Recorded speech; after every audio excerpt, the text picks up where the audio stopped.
I'm going to give you an overview of gilding in the traditional format.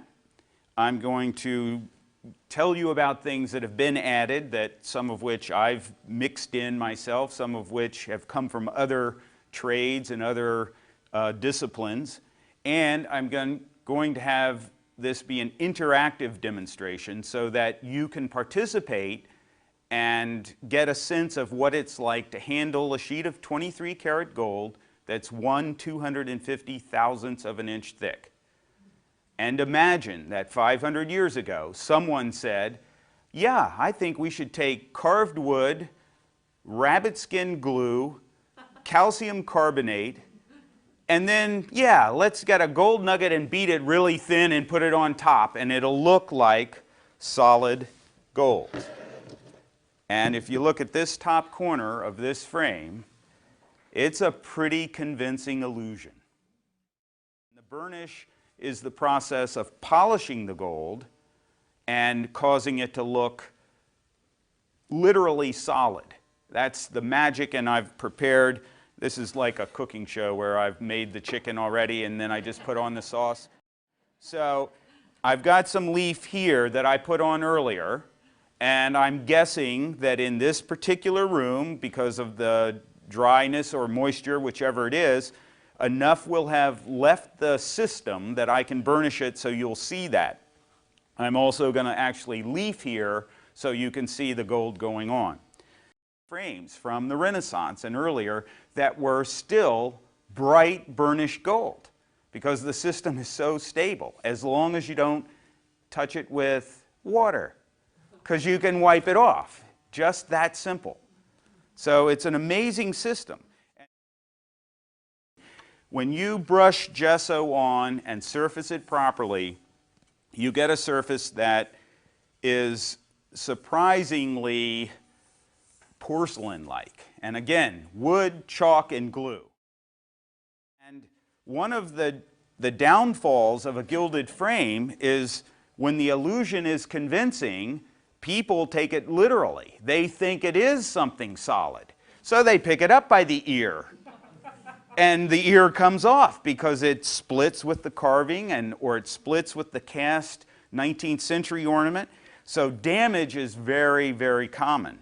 So treatment of the damaged frame is one of the things that we do on a ongoing basis. Each little stroke of the burnisher pressing on the surface causes the molecules of the clay to flatten out and the molecules of the gold to flatten out. And it's like a steamroller on a asphalt paving job. It starts out gravelly and gets rolled. And as it gets rolled, it gets reflective. And that's physically what's happening to the burnish. So there's physical pressure to flatten out the whole system. With oil gilding, the surface is prepared, and instead of with clay as a final coat, a sealer is used, traditionally shellac, and the shellac provides a uniform surface. And a very thin layer of varnish is brushed on everywhere. Anywhere you want the gold to stick, you brush varnish. And at the right time, which is usually 8 to 12 hours after you brush on the varnish, that varnish has a little bit of stickiness left. And it's called the proper tack. In gilding, the proper tack is determined by placing your knuckle on the varnish, and if it leaves a knuckle print, it's too wet.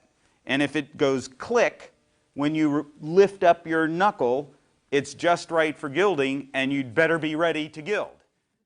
You take a soft brush like this, but much larger, and you tap the sheets into the crevices, and then you brush, and by the time you're done, that gold has gone down into every single nook and cranny there is, if you painted it with varnish.